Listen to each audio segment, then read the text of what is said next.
Oke, jadi yang mau ditanyakan adalah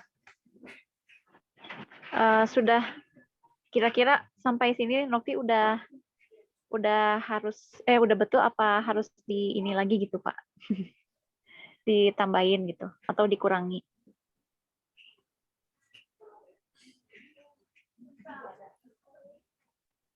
Belum kalau dari selesai sebetulnya Pak ini. kalau dari jumlah kata sih memang harus dilengkapi ya. Jadi boleh Sampai dibilang kelas kamu ini agak terlambat apa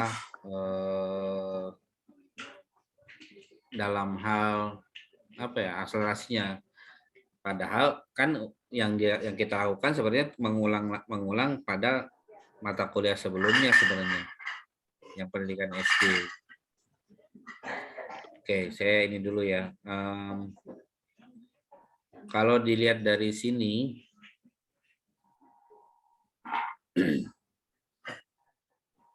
Bang Bim matiin TV dulu. Di sini kan ada dokumen wawancara sama observasi. ya. Kemudian wawancaranya kamu punya hasil validitas, kemudian ini hasilnya yang di bawah ini.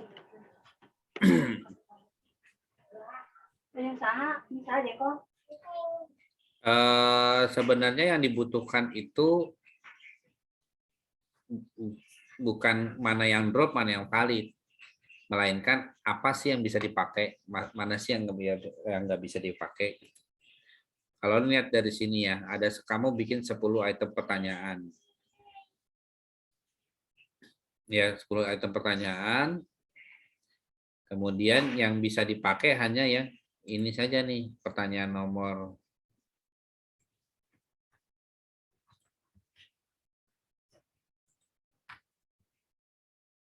ini kecilan apa cukup? Cukup Pak.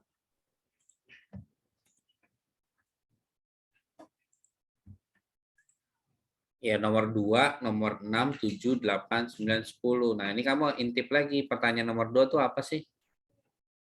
6 tuh apa sih? 7 tuh apa sih? 8 itu apa? 9 tuh apa? 10 tuh apa? Itu. Ini kayaknya bukan 30 deh, Nok. Jadi 30 ini adalah, bentar, kamu jumlah responnya, iya, iya. Benar-benar. Ini responden 30 ya? Iya 30 responden. Hmm.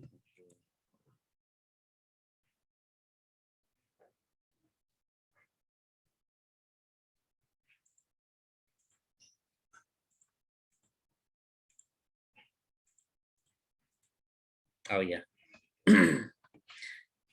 Nah, ini yang pertanyaan nomor 2 ini tahu apa sih?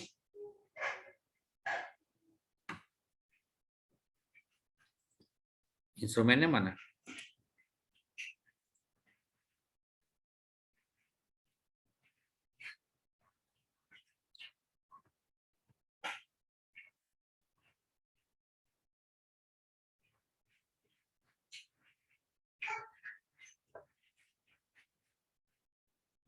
Ntar Novi pindahin dulu.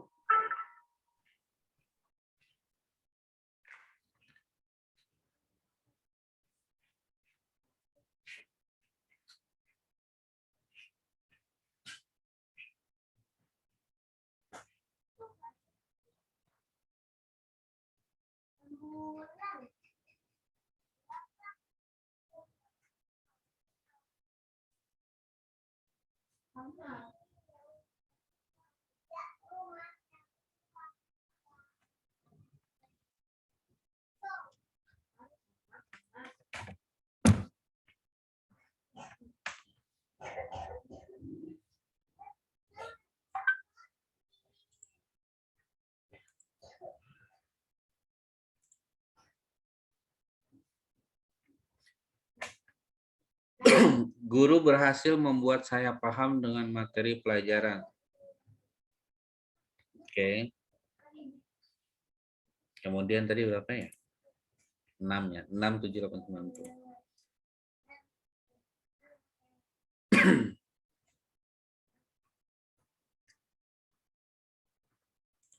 Saya tandain deh.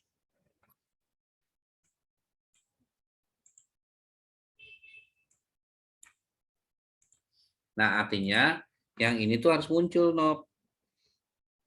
Muncul di pembahasan. Gitu loh.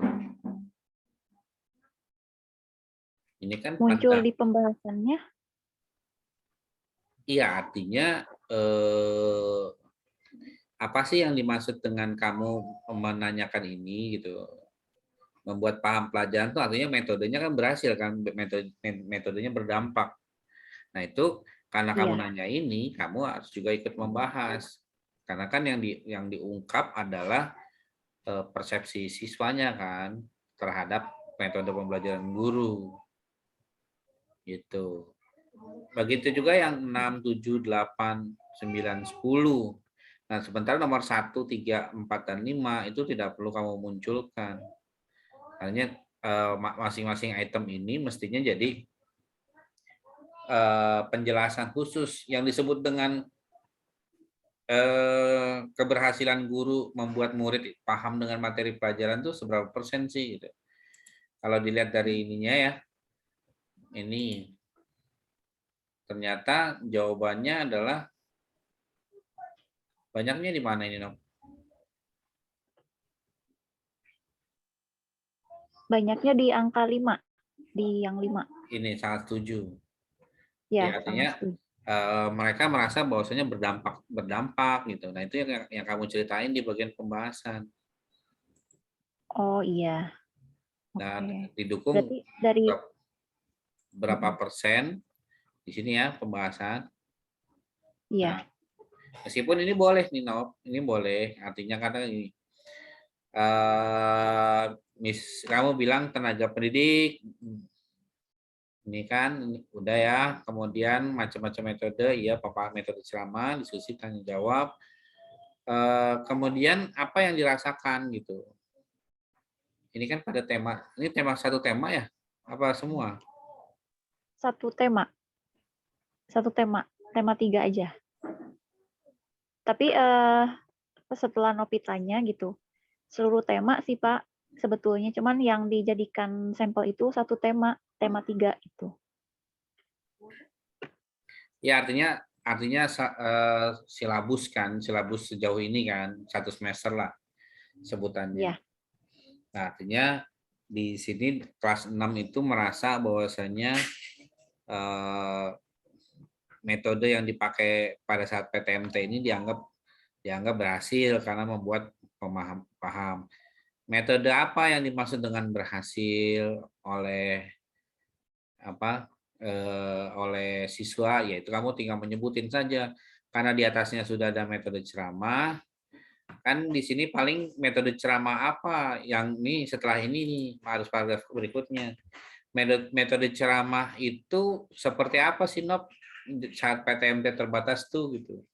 Bagaimana sikap guru, posisinya di mana, kemudian dia mau pakai apa alat prokes atau tidak gitu. Kemudian diskusi. Ya, jadi ini sudah ada satu nih gambaran umum tentang metode ceramah. iya.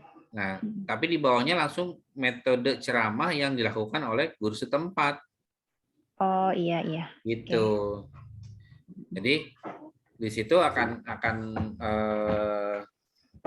kelihatan bahwasanya hasil observasi kamu berjalan sebagaimana semestinya gitu. Iya. Nah, sama metode diskusi juga gitu. Tapi nanti akan kelihatan kalau memang kalian dari sini ya. Nah, ininya kan kalau saya lihat ya, yang tentang diskusi ini kan baru ini ya. Nih, diskusi. Ini kan Iya. diskusi. Nah, kalau yang ceramah, kalau membuat paham tuh apa gitu. Mungkin membuat paham tuh apa? Membuat guru berhasil membuat paham. Oh, mungkin ceramah atau gimana itu kan kamu yang tahu ya. Iya. Untuk mengumpulkan pendapat itu kan diskusi ya kalau nggak salah. Iya, diskusi. Apa tanya jawab di sini? Nah, kamu sendiri yang nentuin mana. Nah, Kalau artinya mm-mm. ada sinkronisasi antara ini, ya kan? Ada rasa Iya, ingin tahu, itu kan berarti mungkin tanya jawab kan? iya betul Pak. Nah, kemudian ada kesempatan kemukakan pendapat. Iya, Ya. Nah, ini nggak tahu nih diskusi bisa atau jawab-jawab bisa. iya, Kemudian kalau membuat saya paham, ya nggak tahu nih, kamu maksud apakah ini maksudnya ceramah atau apa? Nah itu dia. Jadi menggabungkan temuan-temuan untuk mendukung apa yang telah kamu tulis. hmm, Tuh, kalau di sini kamu baca aja. Ini kan belum ada yang menjadi khusus ya. iya, Nah, kan di sini kamu bilangnya prosesnya, ini kan umum nih, tidak diharuskan iya. aktif saat guru menjelaskan. Guru dapat menggunakan alat bantu seperti gambar, video. Nah, setelahnya baru kamu ngomong apa fakta di lapangan. Oke Pak. Iya. Jadi dari kuesioner itu kita tuangkan ke dalam Enggak, kalau yang setiap fakta di lapangan tuh observasi. observasi. Baru kemudian didukung oleh jawaban responden gitu. Jadi nambah 2 paragraf lagi masing-masing nih. Oh iya, Gitu. Ini juga sama, faktanya observasi, kemudian ini sama. sama. Nanti ininya ini juga nggak Pak? Dimasukkan juga nggak apa presentasenya gitu? Ya di ini masuk ke dalam paragraf. Iya, ke dalam Hmm. paragraf gitu. Iya, berapa sih jawaban responden yang sangat setuju dengan ini gitu, ataupun dia Iya, cukup kenapa jawabannya sangat setuju? Kamu yang tahu, kamu yang iya, mendeskripsikan. Kenapa jawabannya iya, cuma setuju gitu? mm, Atau yang sangat setujunya hanya berapa orang gitu. iya. Nah, dari situ Oke. akan tampak deh oleh kamu gitu. Nah, yang ini kalau yang ini mah tidak terlalu ini ya, cuma cukup dikasih tahu bahwasanya sebelum apa? Sebelum pembahasan nih ya, ini kan pembahasan. Kamu di sini bilangnya adalah kuesioner kuesioner tersebut diuji validasi dari 10 pertanyaan yang diberikan hanya 6 pertanyaan yang valid gitu doang. Oh iya. Itu kalau artikel ya, tapi kalau dalam skripsi, panjang, beda lagi. Artinya gini, tugas artikel itu kan membuatnya menjadi lebih mudah dipahami oleh banyak orang. Tapi kalau untuk skripsi kan, ya cukup pemilik skripsinya, terus dosen pembimbing, lalu dipertanyakan oleh dosen pengujinya. Iya. Berarti itu tidak perlu ada ya Pak, Yang mana? yang tabel itu, Tabel ini tabelnya. enggak perlu. Oh iya. Gitu. Kalau yang di atasnya gimana Pak? Yang Pembahasan di atas tabelnya itu. ini, Yang kan Nopi memerinci 75% gitu. Terus ada yang berapa persen yang sangat setujunya. ya ini kan Nah, yang artinya gini, yang disebut setuju kan masing-masing dapat pertanyaannya kan. Ada iya, pertanyaannya. Jadi kalau penelitian itu tidak boleh memeratakan kualitatif. Kualitatif itu punya item masing-masing. Gitu.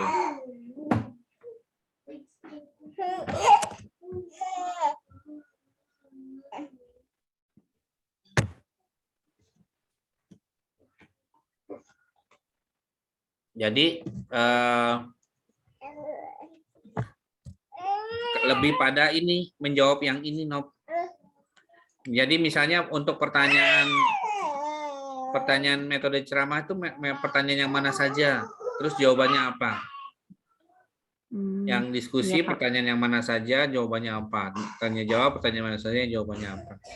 Udah, tinggal ditambahin. Ini sebenarnya kalau saya nilai dalam paragraf ini tuh terlalu panjang, Nop. Satu Iya, ya. paragraf tuh satu ide gitu. Kan tenaga pendidik Soalnya menggunakan saat menyiapkan pelajaran. Nah, ini kenapa pakai koma? Kan harusnya titik.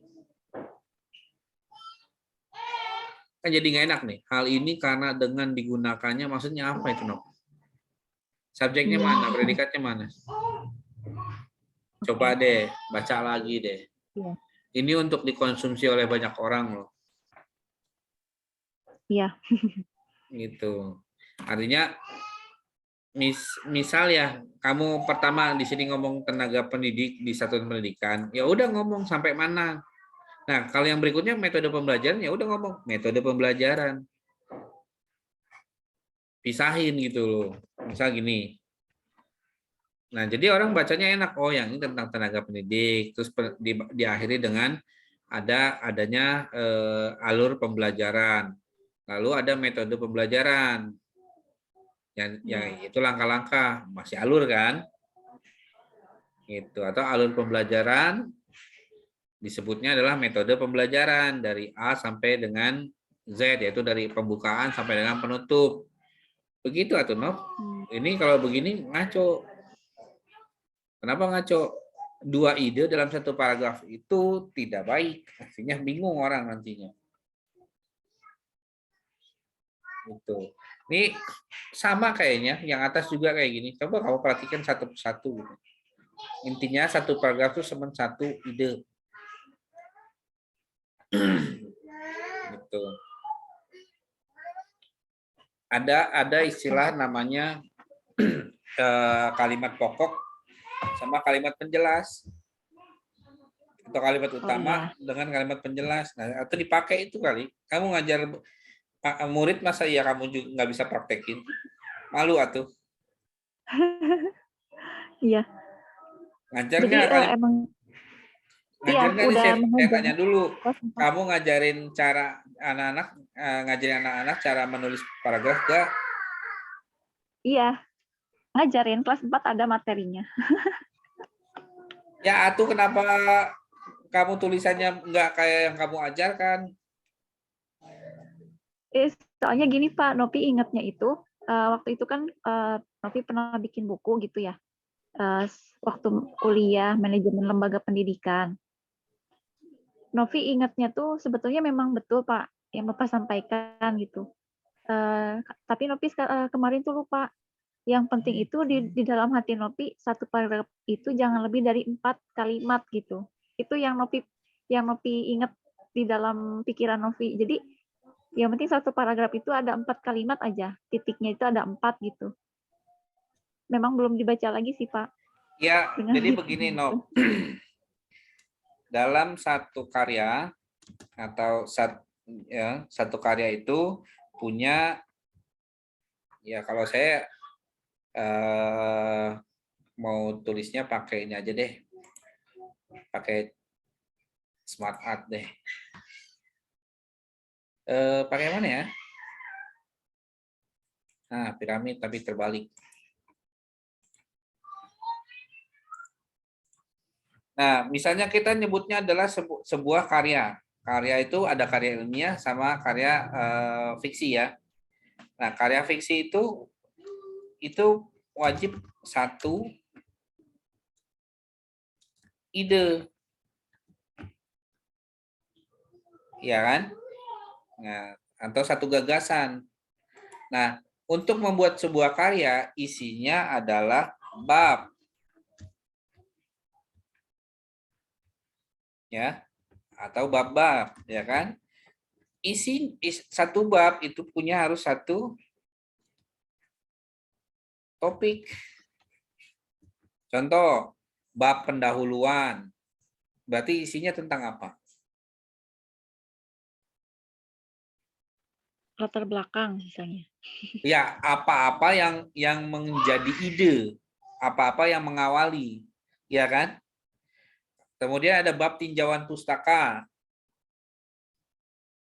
Berarti hal-hal teoritis. Bab metodologi. Apa itu? Metodologi itu metode yang digunakan untuk mencari teori itu. Ya, metode itu bahasa lainnya apa? Metode itu cara gitu. Iya, Sebuah cara atau gitu. langkah-langkah. Iya. Ya kan? Bab pembahasan.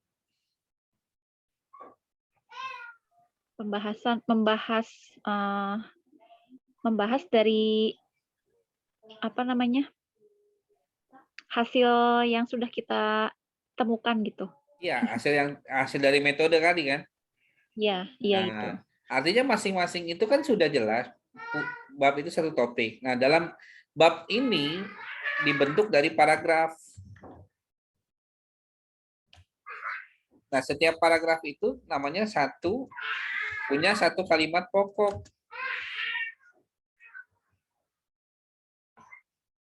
Itu. Dalam paragraf itu satu kalimat pokok, mau dia di depan, mau dia di belakang, yang penting punya kalimat pokok. Tapi satu. Gitu. Iya, pasti satu kalau per paragraf itu. Ya, artinya di bawah paragraf apa? Di bawah paragraf baru. Di paragraf ya kalimat atau Oh iya, kalimat penjelas gitu ya. enggak. Kalimat itu kan ada yang namanya fungsi gitu. Ya.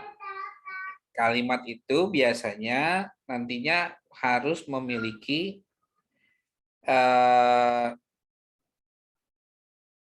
biasanya kalau saya nyebutnya subjek sama predikat. Nah, ini satu kalimat itu harus punya subjek sama predikat.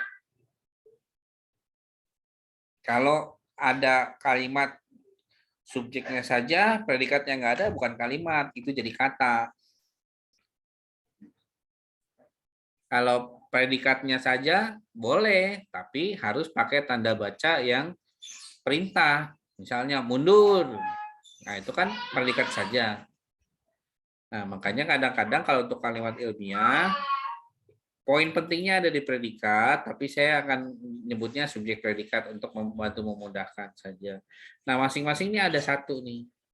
Satu subjek predikat, satu ide, satu topik, satu kalimat pokok. Akan jadi lucu dalam satu paragraf, terdapat dua kalimat pokok.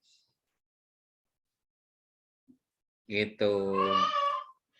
Ya, ini jadinya tolong di ini kan setahu saya mah mungkin kalau guru SD kan akan belajar seperti ini ya. Anak-anak bikin karangan ya, karangan tentang liburan sekolah. Nah, liburan gimana Bu bikinnya? Ya minimal 5 paragraf kata kamu gitu ya. Terus 5 paragraf berapa kalimat? Nah, itu cara kuno, Nop. Oh iya, cara kuno ya Pak. Iya, orang Indonesia itu dulu ya waktu saya belajar juga, kenapa saya berani bilang itu kuno? Karena saya belajar terbiasa dengan minta kemudahan dengan membatasi apa yang saya mau kerjakan. Misalnya dibikin karangan, Bu, satu paragraf itu berapa kalimat sih? Gitu.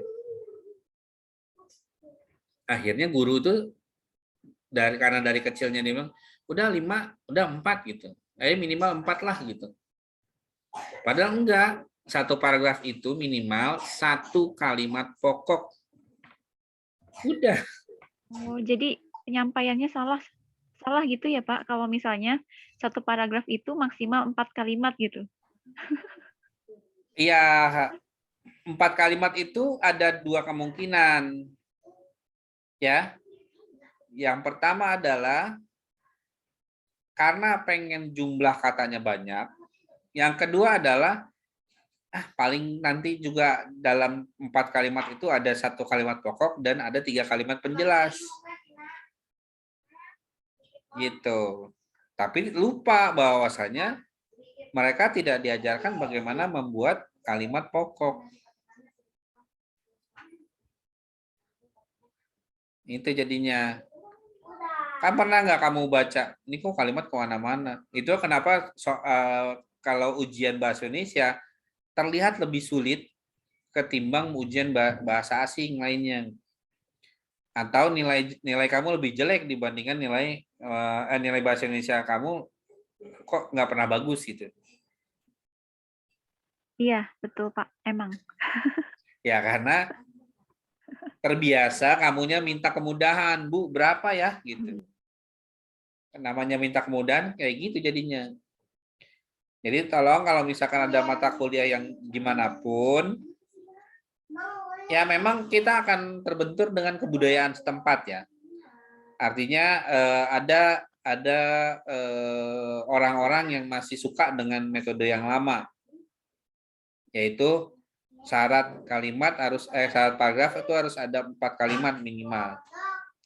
Ya entah di mata kuliah yang mana gitu ya, itu boleh gitu. Lagian kalau kamu memang ada buku, saya penasaran bukunya kayak apa, atau apakah benar satu paragraf satu kalimat. Iya, maksimal gitu. Maksimal 4 kalimat, jangan sampai lebih gitu, Pak. Kalau mau lebih lengkap lagi, sebenarnya dalam satu paragraf itu seperti ini, Nob.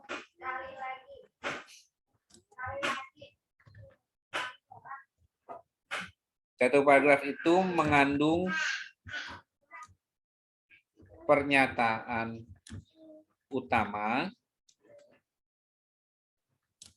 pernyataan penjelas, dan contoh.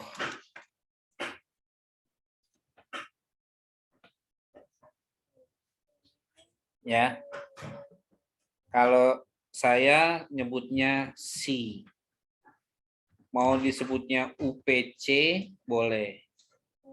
UPC itu utama, penjelas, contoh, utama, penjelas, contoh, utama, penjelas, contoh. Nah, penjelas ini bisa 2, atau contohnya bisa 2. Tapi utama tetap 1. Gitu. Contoh ya.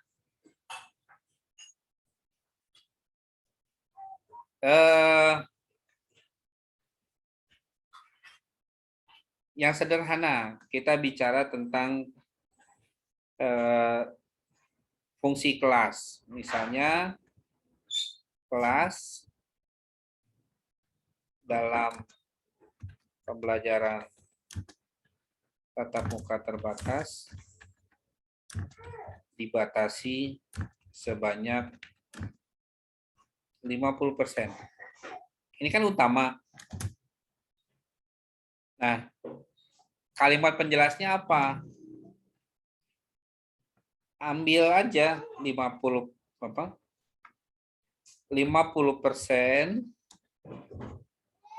atau pembatasan tersebut hanya berlaku untuk siswa. Kan gurunya 50%, masa dibelah gurunya? Nggak bisa dong. Gitu loh. Nah, dengan kata lain,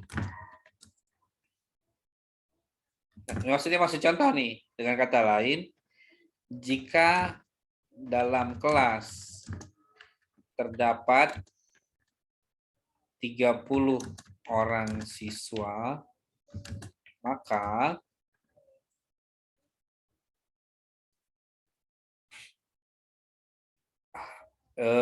yang diperbolehkan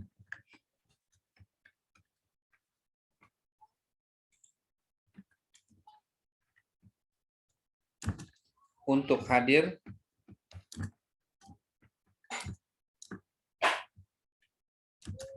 hanya sebatas 15 orang saja.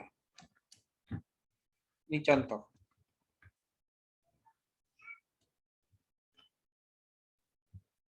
Nah, kalau misalkan di sini mau tambahin supaya jadi 4, nah, berlaku untuk siswa. Pembatasan apa? Namun pembatasan tersebut tidak berlaku untuk guru. Itu kan. Ya misal Novia ngajar ke sekolah, Novia guru satu-satunya, dibatasi 50%. Novia mau dipotong 2 gitu. Enggak lah, Pak. Ya itu artinya sebenarnya yang disebut terbatas tuh hanya untuk murid. Tetapi ini contoh ya. Nah ini beginilah cara buatnya. Pakainya aturan ini gitu. Nah itu kalau kamu nanya pembahasan. Kalau dibahasnya seperti ini, nanti enak Nop. Contoh nih. Misal ya, pakai metode ceramah. Kita lihat, biasa digunakan menjelaskan bagian inti dari topik pembelajaran. Oke. Nah, inti dari topik. Nah, masih tentang topik kan? Guru menjelaskan topik pembelajaran dengan rinci agar siswa dapat menyimak penjelasan dari guru dengan satu fokus pandangan. Oke. Masih penjelas metode ceramah dapat meminimalisir alokasi waktu pelajaran, memberikan penjelasan materi sehingga banyak nih. Ini ngapain ini? Udah karena, sehingga. Boros kata ya, Pak ya? Bukan, bisa dipisah aja gitu. Oh, jadi 2 kalimat gitu. Iya, ini kan jelas udah karena pakai sehingga gitu. Kan misalnya gini, metode kan di sini kita lihat nih. Intinya di sini. Ya. Intinya yang ini. Lihat, topik pembelajaran ada kan? Oke. Saya warnain deh ya, saya warnain. Ini topik pembelajaran. Masih ngomongin topik pembelajaran. Kemudian, metode ceramah meminimalisir waktu pembelajaran. Metode ceramahnya, oke, yang diambil.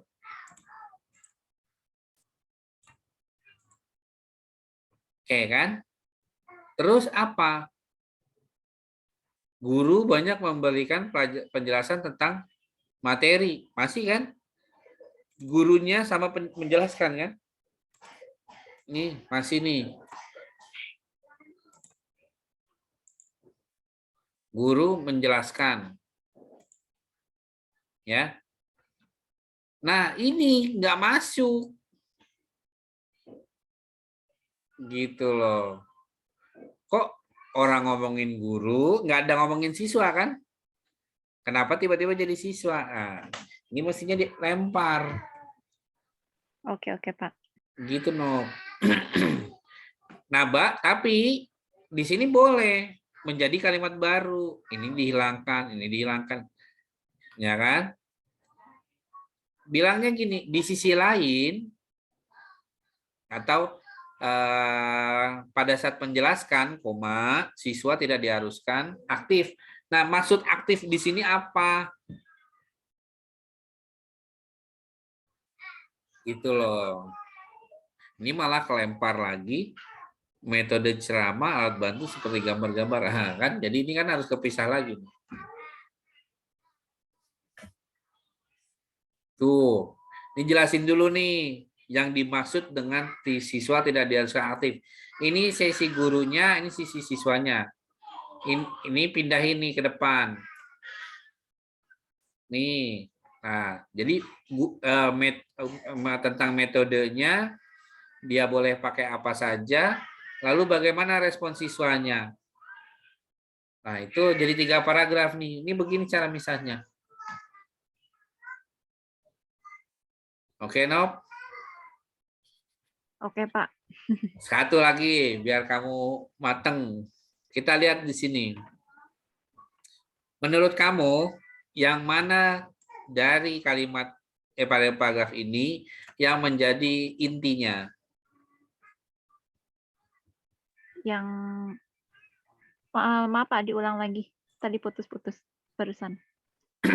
Dari yang saya tandai ini, paragraf metode diskusi ini, yang mana yang merupakan kalimat utama?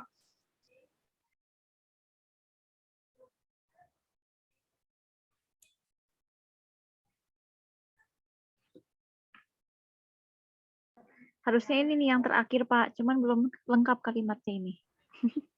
Oke, mestinya yang terakhir. Gini, otomatis kan berarti kamu sifatnya akan bicara penjelas baru ini kan intinya. Iya. Nah, kita kunci aja. Ini yang terakhir. Meskipun nggak lengkap ya. Nanti kamu lengkapi lah. Iya. Oke, metode diskusi ada nih ya. Iya. Digunakan oleh guru. Ini nyambung sebenarnya dari yang tadi. Kemudian memberikan kesempatan kepada siswa. Oke. Ada metode diskusi membantu siswa. Yaitu dengan memberi kesempatan kan? Iya. Berpendapat materi yang pelajaran dibahas. Nah, di sini dua nih. Kamu mestinya pakai kata penambahan. Tak hanya berpendapat, tapi dapat juga menyangkal pendapat siswa lain dan mengajukan saran maupun kritik. Oh, iya, iya. Barulah di sini disebut berpikir logis. Begitu, Neng. Oh, iya. Oke. Ya, enak kan kalau tersusun? Iya, iya, betul. Gitu. Nah, ini yang berantakan. Ah, ini nggak tahu lah, kamu sendirilah. Kalau dikerjain semua kan nggak enak. Oh iya, nggak apa-apa. Jadi Novi nanti tinggal di ini aja. Iya, Dikerjakan. tinggal tambahin. Kemudian ya ini kalau kamu mau memunculkan ini ngeblend di sini. Jadi lebih banyak aja diskusi pelan-pelan dimasukin, didukung oleh ini kan fakta di lapangan kan. Hasil observasinya Iya. apa yang kamu lihat di sini nih. Hasil observasinya apa yang kamu lihat. Terus Iya, Pak. selain metode ceramah, berarti kan kamu akan bicara tentang masing-masing metode ya. Iya. Di masing-masing metode saya tulis di sini aja deh. Ini kan ada definisi, ada Iya. pengertian, kemudian ada fungsi, ya boleh tujuan. Kayak kamu tujuannya adalah untuk apa nih? Untuk menjelaskan kan? Nah, tapi Iya. pengertian tentang pengertiannya nggak ada tujuan. Kemudian lebih pada manfaat metode ceramah. Ya, kalau orang menyebut tujuan nggak bisa, berarti manfaat. Saya kasih guru aja. Tujuan atau manfaat. Kemudian nilai tambahnya harus apa? Kapan boleh dipergunakan? Apakah setiap saat? Apakah waktu-waktu tertentu? Gitu. Lalu kamu sudah pakai nih bagaimana cara menggunakan metode ceramah. Kan menggunakan metode ceramah, menggunakan alat bantu. Ini kan sudah ada. Lalu kemudian adalah fakta di lapangan, lalu pandangan siswa atas guru yang menyampaikan materi dengan metode tersebut. Nah ini A isinya seperti ini, B sama ya, tapi tinggal diganti metodenya apa. C juga sama, gitu. Jadi kalau seumpama pengertian ternyata ada 2 paragraf, kalau kamu tadi senangnya dengan pakai angka ya, masing-masing 2 paragraf silakan. Jadi akan nambah terus. Yang dikejar apa, Nop? Nih, kalimat apa jumlah kata di sini. Gitu. Untuk sebuah penelitian itu sekurang-kurangnya adalah 3.000 kata. Oke. Jadi tabel juga nggak berpengaruh, mau berapa juga nggak berpengaruh. Makanya penelitian itu 3.000 kata. Kalau deskripsi kan minimal 80 halaman. Iya, Pak. Ayo, sekarang berlatih untuk bermain dengan kata. Gimana Iya. caranya? Gimana caranya? Nah, kalau dengan tadi yang pakai UPC, insya Allah kamu dapat. Gitu caranya. Nah, ngomong fakta di lapangan, setiap item ya, misalnya fakta di lapangannya apa gitu. Iya. Ada instrumen nggak sih, Nuk? Kamu instrumen yang kuesionernya, instrumen observasinya ada nggak sih, Nuk? Yang instrumen kayak gimana, Pak? Yang ini bukan? Yang Bapak tampilkan bukan? Ini kan kuesioner, instrumen observasi, lembaran checklist yang pada saat kamu ngeliat Pak Topik, centang, Oh, centang, centang. enggak, Enggak. Pak, enggak ada. Enggak ada. Kok nggak ada sih, Nuk?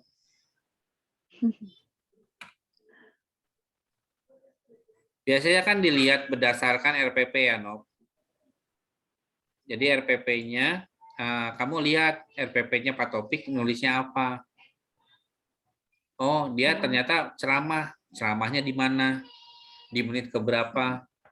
Oh, dia diskusinya di mana? Menit keberapa? Apakah diskusi dari awal atau setelah ceramah? Kan gitu. Terus metode diskusinya seperti apa? Apakah berkelompok 4 orang, atau sekelas dibagi 2, atau sekelas dibagi 4? Itu di situ dibahas. Artinya ada pembagian metode berdasarkan observasi gitu. Nah, itu yang disebut dengan fakta di lapangan. Jadi metode ceramah menurut hasil observasi kamu itu dipakainya berapa persen gitu. Contoh misalnya di RPP ya. Misal contoh nih, di RPP itu ditulisnya adalah pertemuan ke X itu dilakukan dengan 2 metode, ceramah dan diskusi. Nah, dilihat dari jumlah waktu yang disediakan. Misalnya dalam pertemuan X itu ternyata metode ceramah dipakai berapa jam, diskusi berapa jam, atau ceramah, diskusi, ceramah, diskusi, ceramah, diskusi. Tapi dilihat berapa jam, rasionya mana yang lebih besar, gitu. oh iya. Mm-mm. Nah, itu jadi berdasarkan RPP. Yang menariknya adalah ketika dituliskan ada ceramah, kemudian ada diskusi, ada tanya jawab. Yang dilakukan oleh gurunya adalah titip tugas ke sekretaris. Metodenya di mana? Itu kan fakta menarik. Iya. Mudah-mudahan nggak kejadian ya. Kan sekolah di Ciberem bagus-bagus katanya. Amin. Enggak sih, Pak. Enggak, Ya kalau artinya kalau eh, apa-apa yang berdasarkan dokumen dibuktikan lewat observasi. Pertanyaan kamu apa? enggak sih, Pak. Enggak, maksudnya kemarin emang Novi nggak kepikiran untuk observasi langsung gitu, Pak. Jadi observasinya seperti apa? Jadi Novi fokusnya sama dokumennya aja gitu, sama yang kuesioner itu. Nggak observasi.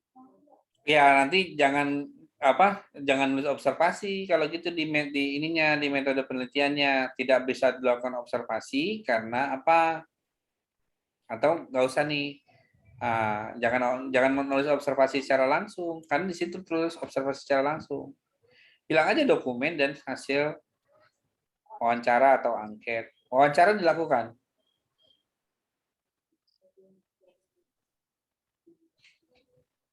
Nope. Wawancara enggak. Oh iya. Maaf Pak, agak putus-putus. Iya, Iya, wawancara. wawancara tapi enggak.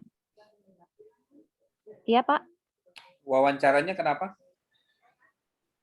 wawancaranya semi tertutup gitu. Jadi enggak secara formal gitu, hanya obrolan santai aja gitu. Iya, nggak apa-apa. Begini aja. Iya. Nah, gitu. Ini Oh, nggak perlu mengutip nih, karena kan kamu nggak apa, udah berbeda. Dokumen, iya. wawancara, dan angket. Nah, Oke. angket wawancaranya semi tertutup atau wawancara terbuka kan gitu. Iya. Gitu aja. Iya. Apalagi. Sebenarnya seru sih pelajarin ini. Tapi Pengennya fokus aja pelajarin ini 1 semester. sebenarnya banyak manfaat kalau kita belajar metode penelitian gitu ya. Iya. Yang pertama, kita terbiasa menyelesaikan masalah. Kemudian yang Iya. kedua adalah eh, ada lembaga khusus dalam sebuah perusahaan yang namanya Departemen Riset yang bertanggung jawab atas peningkatan kualitas perusahaan. Kalau yayasan-yayasan pendidikan yang agak bagus, dia biasanya punya tim sendiri dan itu kerap kali diberikan pendanaan khusus Iya. gitu. Nah, kalau kamu jadi guru, pentingnya apa? Silakan, karena kamu udah di SDN, nanti kan juga pasti ada kesempatan untuk menjadi guru SD ya. Yang Iya. dalam arti kata mungkin jadi ASN, ya kamu ada kesempatan untuk peningkatan kan, baik itu peningkatan secara pangkat dan golongan kalau PNS, dan kamu harus melakukan penelitian atau merasa punya kewajiban moral terhadap guru-guru di wilayah sekitar tempat kamu, jadilah dosen, lakukan penelitian, kolaborasi dengan sejumlah dosen. Feel free aja. Iya. Toh sejauh ini juga saya lebih senang kolaborasi dengan dosen-dosen di luar Juanda ketimbang di dalam Juanda. Kenapa? Karena kita mainnya jadi jauh. Iya. Gitu. Oke. Toh bahkan sekarang akhirnya ditawarkan, Pak ngajar juga dong di universitas terbuka gitu. Ya nanti ya. Artinya kan ada peluang lebih besar. Kalau misalkan jadi guru SD saja, kamu hanya di dalam, ketika menjadi pengawas untuk guru SD, kamu ke 14 sekolah. Kan kalau pengawas itu punya tanggung jawab 14 sekolah. Iya. Atau radius berapa kilometer ya? 5 kalau nggak salah. Kalau misalkan jadi dosen, ya nggak terbatas. Nah, terserah kamu mau berkarir di mana. Gitu. Kalau dasarnya penelitian enak. Bahkan saya ini dulu, kalau mau ngobrol santai, jangan direkam nih.